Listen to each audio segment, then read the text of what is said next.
자, 오늘은 욥기의 정말 클라이맥스라고 할 수 있는 장면으로 바로 들어가 보려고 합니다. 상상해 보세요. 그 길고 긴 고통의 시간, 그 처절한 질문들 끝에 드디어 신이 침묵을 깨고 욥 앞에 나타나는 바로 그 순간 말이죠. 여러분, 만약에 내가 욥이었다면 어떤 대답을 가장 듣고 싶었을까요?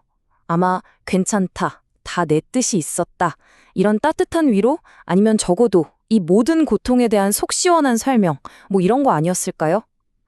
그런데요, 욥기 38장에서 펼쳐지는 신의 대답은요, 와, 정말 우리의 모든 기대를 그냥 완전히 박살내버립니다. 자, 드디어 이야기의 절정입니다. 신이 응답하는데 이게 무슨 부드러운 속삭임 같은 게 아니에요. 모든 걸 집어삼킬 것 같은 그야말로 어마어마한 폭풍 속에서 신의 목소리가 터져 나옵니다. 그동안 기억나시죠? 몇십 장에 걸쳐서 친구들은 와서 계속 어설픈 위로만 늘어놓고 욥은 정말 절박하게 나는 결백하다, 신이여 제발 직급 대답해달라고 외쳤잖아요. 바로 그 순간 그 외침에 응답하듯이 신이 폭풍우를 몰고 나타나는 겁니다. 이건 뭐 거의 대결이죠. 자, 여기서부터가 진짜 재밌어집니다. 왜냐하면 신의 대답이 욥이 기대했던 거, 아니 어쩌면 우리가 기대했던 거랑은 완전히 정말 180도 다른 방향으로 흘러가기 시작하거든요. 이게 정말 놀라운 부분인데요. 신은 욥의 그 끔찍한 고통에 대해서 단 한마디도 설명을 안 해요. 네가 왜 그런 일을 겪었냐면 이런 말을 전혀 안 해준다는 거죠. 그 대신 뭘 하냐면 거꾸로 욥한테 질문을 퍼붓기 시작합니다. 엄청나게요. 첫 질문부터 스케일이 어마어마합니다. 내가 땅에 기초를 놓을 때 너 어디 있었냐? 와, 이 질문은 마치 욥, 지금 너의 그 개인적인 고통에서 잠깐 눈을 들어서 이 우주가 시작되던 그 거대한 그림을 한번 봐라, 이렇게 말하는 것 같지 않으세요? 인간의 지식이 얼마나 작은지를 그냥 한 방에 보여주는 거죠. 질문은 여기서 그치지 않나요? 계속 이어집니다. 하늘은 어떻고 바다는 어떻고 저 별자리들은 누가 움직이고 심지어는 저 작은 까마귀 새끼들 먹이는 누가 챙겨주냐, 이런 것까지요. 이 수많은 질문들이 가리키는 건 딱 하나예요. 바로 이 세상에는 우리 인간이 도저히 통제할 수도 없고 또 머리로 완전히 이해할 수도 없는 어떤 거대한 질서와 섭리가 있다는 사실이죠. 자, 이렇게 첫 번째 질문 폭풍이 한번 휩쓸고 지나가고 신의 두 번째 말씀이 이어집니다. 그런데 이번에는요, 그 질문의 칼날이 훨씬 더 날카롭게 바로 욥, 당신을 향하고 있다, 이렇게 느껴져요. 이건 정말 핵심을 찌르는, 어떻게 보면 굉장히 도발적인 질문이죠. 신이 지금 이렇게 묻는 거나 마찬가지예요. 네가 뭔데? 네가 감히 이 거대한 우주를 만든 나의 정의가 옳다 그르다 판단할 자격이 있다고 생각해? 하고요. 인간이 창조주를 법정에 세울 수 있는가? 이 근본적인 질문을 정면으로 던지는 겁니다. 그리고 이어서 신이 뭘 얘기하냐면 인간의 힘으로는 도저히 감당할 수 없는 거대한 괴수, 베헤못과 리워야단 얘기를 꺼냅니다. 얘네들은 그냥 동물원의 큰 동물이 아니에요. 인간의 힘으로는 절대로 제어할 수 없는 혼돈 그 자체, 그 강력한 힘을 상징하는 존재들입니다.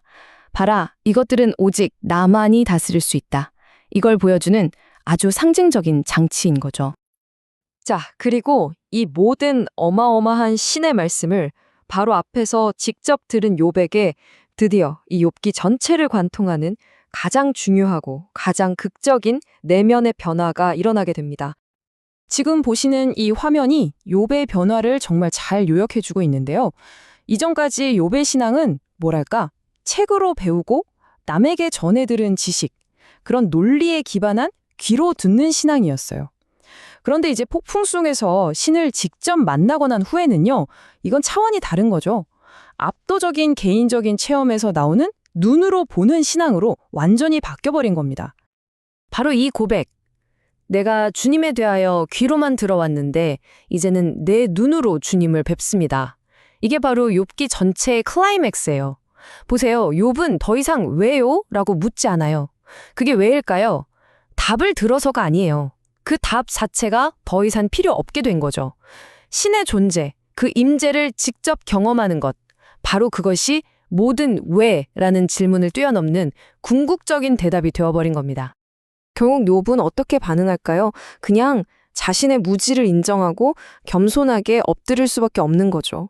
제가 치끌과 제 가운데서 회개합니다. 신의 그 어마어마한 장엄함 앞에서 내가 봤던 세상이, 내가 가졌던 생각이 얼마나 좁았는지를 정말 처절하게 깨닫게 된 거예요. 자, 이렇게 욥의 그 길었던 내면의 여정이 일단락되고요. 이제 이야기는 바깥 세상의 해결, 그리고 그 너머의 의미를 향해서 나아가게 됩니다. 여기서 진짜 중요한 반전이 하나 나와요. 신이 누구를 꾸짖냐면 욥이 아니에요. 바로 그의 친구들을 꾸짖습니다. 너희가 나에 대해 말한 것이 옳지 않다고요. 왜요? 그들은 고난을 너무나 단순하게 그냥 죄 지었으니까 벌 받는 거야 라는 식의 인과응보 논리로만 설명하려고 했거든요. 이 장면은 결국 뭘 말해주냐면 욥이 정직하게 던졌던 그 질문들, 그 치열한 씨름이 어설프고 값싼 정답들보다 훨씬 더 가치 있었다는 걸 신이 직접 인정해주는 대목인 겁니다. 그리고 마침내 신은 욥의 모든 것을 회복시켜 주죠. 여기 보시는 것처럼 이전에 가졌던 것보다 무려 2배, 갑절로 돌려주십니다. 물론 이게 그냥 물질적인 보상만을 의미하는 건 아니겠죠? 그보다 더 중요한 건 신과의 관계가 이제 온전히 회복되었다는 것을 상징하는 겁니다. 자, 그럼 이 길고 깊은 이야기를 통해서 우리가 꼭 붙잡아야 할 핵심 메시지는 뭘까요? 한번 정리해보죠. 첫째, 신은 설명으로 답하는 게 아니라 그분의 존재 자체로, 즉 임재로 응답하신다는 것. 둘째, 진짜 믿음이라는 건 모든 걸 머리로 이해하는 게 아니라 그 신이 어떤 분인지 알아가는 그 과정에 있다는 것. 그리고 마지막으로 정말 중요한 거죠. 섣부르게 정답을 내리는 것보다 솔직하고 정직하게 신과 씨름하는 그 관계 자체가 훨씬 더 소중하다는 것. 이게 욥기가 우리에게 주는 교훈입니다. 결국 욥의 이야기는 오늘을 살아가는 우리 모두에게 이 마지막 질문을 던지는 것 같아요. 내 삶에 폭풍이 몰아칠 때, 도무지 이해할 수 없는 일들이 벌어질 때, 우리는 그 명쾌한 설명을 찾을 수 없을 때, 과연 무엇을 붙잡아야 할까요? 어쩌면 욥이 그 폭풍 속에서 마침내 발견했던 바로 그것이 무엇일지 한번 깊이 생각해 보는 시간이 되었으면 좋겠습니다.